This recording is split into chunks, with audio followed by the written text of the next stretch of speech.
Yo, we are only 3 games into the new Premier League season and the pressure is already mounting on the Manchester United manager Erik Ten Hag after picking up just 3 points from a possible 9. The most common criticism of Ten Hag's Manchester United is that they don't have an identity or a style of play, but of course they do. And in this video, I'm going to explain the Dutchman's philosophy, his style of play, how it's been tweaked this season, why it isn't working, and why Bruno Fernandes's indiscipline is causing this team so many problems. Last season, Erik Ten Hag liked his Manchester United team to set up in a 4-2-1-3 formation when building attacks from the back, with the front 3 players positioned centrally to accommodate the fullbacks pushing further up the pitch in the next phase of play. This setup, at least in theory, allows his side to play out comfortably against sides that employ a high press. They can also exploit a high press by using their goalkeeper, Andre Onana, to play directly to the attackers, especially when they have a numerical advantage at the top end of the pitch, against teams that are intent on pressing aggressively and that are going man-to-man at the back.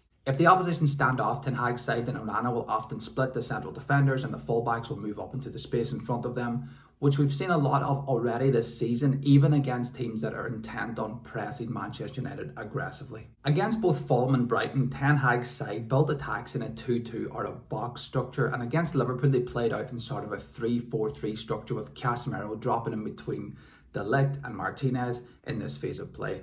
Having Casemiro dropping in between the 2 central defenders as opposed to Onana provides Manchester United with an extra body when building attacks. However, it does leave them temporarily short of a midfielder in this phase. Last season we saw United often utilise Andre Onana's distribution to play out directly to the fullbacks or the wide players, and they didn't put the ball at risk as much as they've been doing this season. Against Brighton and Liverpool in particular, United drew the opposition's press and attempted to play through them, only for individual errors such as the quality of their passing and their ponderousness in possession to cost them. There's nothing wrong with any of these approaches per se, however, they do not seem to be well drilled or coached in executing these systems. There's a style of play, but there seems to be an absence of patterns of play. However, it's reductionist to suggest that this is the only reason that this team is underperforming. The quality and even the personalities of the players cannot be overlooked. Additionally, Erik Ten Hag's tactical inflexibility or his inability to change the direction of a match with his in-game management are other factors that must be taken into account when taking a more holistic view of why this team can't seem to put a 90-minute performance together. There's also a psychological element. In the last few years, I've watched this Manchester United team play quite well until they concede a goal and then the wheels seem to come off. There's a soft underbelly to this side that can't be attributed to any particular tactic or approach. As Manchester United progress the ball, they become more of a 3-2-5. This is also the preferred attacking structure of a lot of younger, more progressive coaches, including new Chelsea manager Enzo Maresca. However, Maresca's double pivot typically involves an inverting fullback, whereas Ten Hag's involves 2 conventional midfield players. Last season, Ten Hag's fullbacks usually rotated in his formation, with one of them joining the attack and one of them remaining as part of the back 3. Although we did occasionally see Casemiro dropping into the backline, allowing both fullbacks to push forward, and this relates to Ten Hag's fluidity principle, which I will discuss later in this video. Arguably the most important aspect of this 3-2-5 formation is the box created by the 2 players in the pivot positions and the 2 attacking players. We've seen this a lot from his side already this season, with Bruno Fernandes and Mason Mount or Joshua Zirkzee almost playing as split 9s. This is because Ten Hag, like Pep Guardiola, Enzo Maresca and Arne Slot, prioritises playing through the middle of the pitch and finding players in the half spaces. Maintaining a numerical advantage in the middle of the pitch builds really good conditions for managing defensive transitions, allowing more players to press when they lose the ball. Another purpose for keeping so many players in the middle of the pitch is to shorten the distances between them. This shortens the length of passes, which naturally shortens the time between passes. This means that the opposition players will have less time to push up and press, giving the United players more time and control. At their best under Ten Hag, Manchester United utilise underlapping fullbacks or midfield players to create space for their inverting wide players to attack centrally. They're also great at exploiting the space between the opposition centre-back and full-back by playing through balls from midfield or backline to a running winger or a midfield player. This 3-2-5 attacking structure also means that United usually have a numerical advantage against the opposition, especially in attacking transition, meaning that they can create lots of 2v1 situations when they switch to play quickly. When they do get the ball wide, they tend to get numbers into the box as well, often forcing the defending team to make decisions and occasionally leave some players open. As I mentioned earlier in this video, Erik Ten Hag is known for his principle of fluidity within this system, a principle partially shared by former Liverpool manager Jurgen Klopp. This principle gives the players the freedom to interchange and rotate between positions as long as they maintain their attacking structure.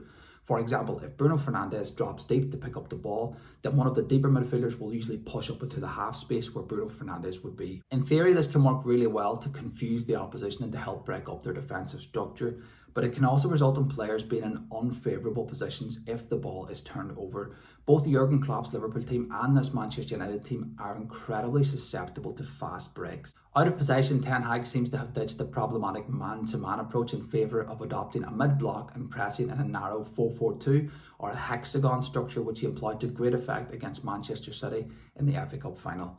However, a press or a defensive structure is only as good as its weakest element, and it may surprise a few people to hear this, but that's very much Bruno Fernandes. Fernandes is typically praised for his work rate because we often see him vacate his position a lot to close down the opposition goalkeeper, but all he's doing is creating more space for the opposition to play through. We have seen him do a lot less of this already this season, clearly under instruction, but his tactical indiscipline combined with his lack of defensive capabilities often means that the press breaks down because of him.